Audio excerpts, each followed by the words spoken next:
et bienvenue sur la chaîne YouTube de XS Group. Aujourd'hui, nous allons parler des engagements et opportunités que notre double identité franco-allemande apporte à nos projets. Pour cela, nous sommes avec Alexis, notre chargé d'affaires. Bonjour Alexis. Bonjour Georgiana.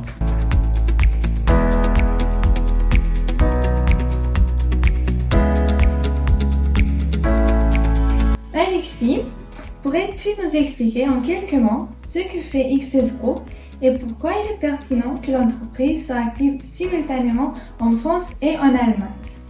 XS Group aujourd'hui est une société familiale spécialisée dans l'accompagnement de projets interculturels franco-allemands.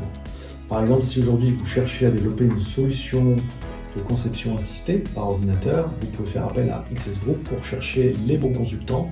Et c'est notre travail aujourd'hui, c'est identifier les projets et trouver les bons consultants.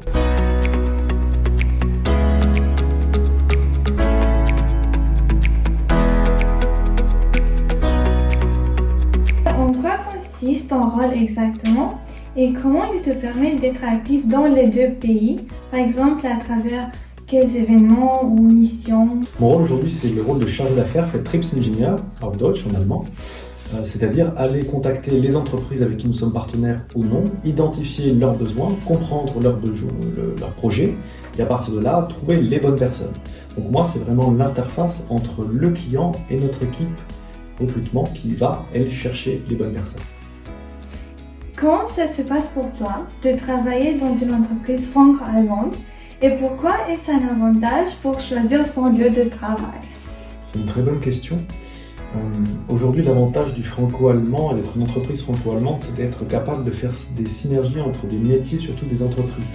Aujourd'hui, il y a des entreprises françaises qui ont des besoins, on va chercher pour eux, et l'avantage d'être également en Allemagne, c'est de pouvoir identifier les mêmes projets, ou en tout cas des besoins similaires, où on peut mettre ces personnes-là, ces ressources directement en Allemagne. Le côté aussi positif, c'est quand on a des personnes, des consultants qui sont capables de parler allemand, de pouvoir directement les envoyer dans des entreprises en Allemagne. Et en termes financiers, c'est plus intéressant pour eux, avec le statut transfrontalier, ça permet aussi d'avoir plusieurs avantages. Quelle différence as-tu remarqué entre travailler en France et travailler en Allemagne? Alors, d'une façon générale, en Allemagne, les gens sont plutôt lève-tôt, c'est-à-dire qu'ils vont commencer beaucoup plus tôt qu'en France. Là où, en général, en France, on arrive à 8h30, 9h, les Allemands sont déjà au travail vers 7h30, 8h. Donc ça, c'est une différence majeure. Commencer plus tôt veut dire aussi finir plus tôt, ce qui est un avantage, et c'est aussi normal. Et le respect des heures en Allemagne est beaucoup plus conséquent qu'en Allemagne. Il y a très souvent le système de Stempel, où on va directement pointer en disant voilà, j'arrive à telle heure, je sais à quelle heure je suis arrivé, je sais à quelle heure est ma pause et je sais à quelle heure je pars. La deuxième différence majeure, pour nous Français, c'est surtout la pause midi. En France, on a l'habitude de prendre une pause entre midi jusqu'à 14h, alors qu'en Allemagne, eh bien, très souvent, c'est une pause de une demi-heure, voire pas de pause du tout. Et les gens vont manger directement sur le travail. Et ça aussi, c'est une très grande différence que l'on peut noter, surtout quand on est français. As-tu vécu des chocs culturels quand tu as commencé à travailler en Allemagne en tant que Français? Ou comment te souviens-tu de tes premières expériences de l'autre côté de la frontière?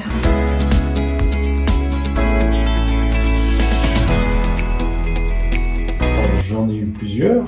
Évidemment, j'en ai parlé là rapidement, mais très clairement, quand vous arrivez le midi, vous attendez que les gens partent en pause déjeuner et vous les voyez commencer à manger directement sur leur bureau. Vous dites, qu'est-ce qui se passe?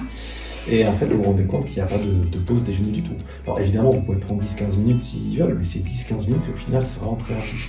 Donc ça, c'était, je pense, le plus grand choc que j'ai eu la première fois que je suis arrivé en Allemagne. La deuxième, c'est plus par rapport à comment les gens sont sur le lieu de travail.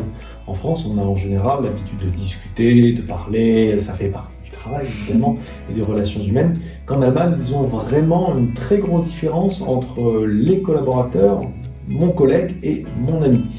Et ces deux cases-là, en général, sont très distinctes. Pour aller un peu plus loin dans les normes interculturelles au travail, peux-tu nous parler de la manière dont les congés, les horaires de travail et le rapport entre les collègues sont perçus en France et en Allemagne?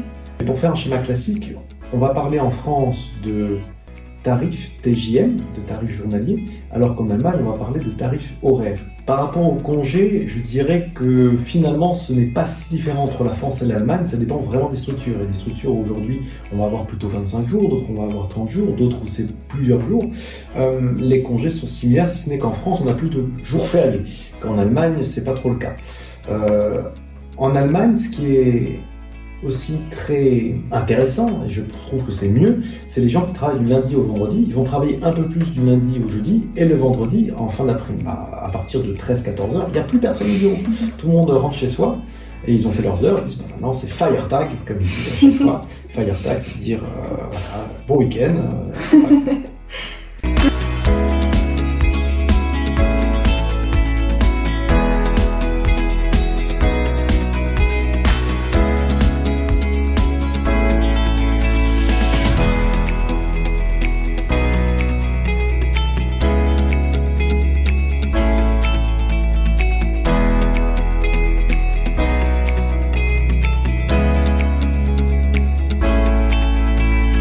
Merci beaucoup Alexis Avec grand plaisir. pour ce partage d'expériences et ces perspectives culturelles enrichissantes. Merci à Chez toi. TIS Group, notre double identité franco-allemande nous permet d'apporter des soutiens uniques et de créer un environnement de travail enrichissant.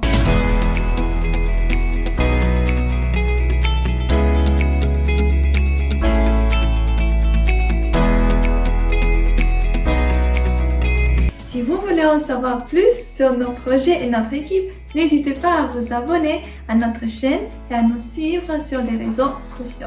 À bientôt!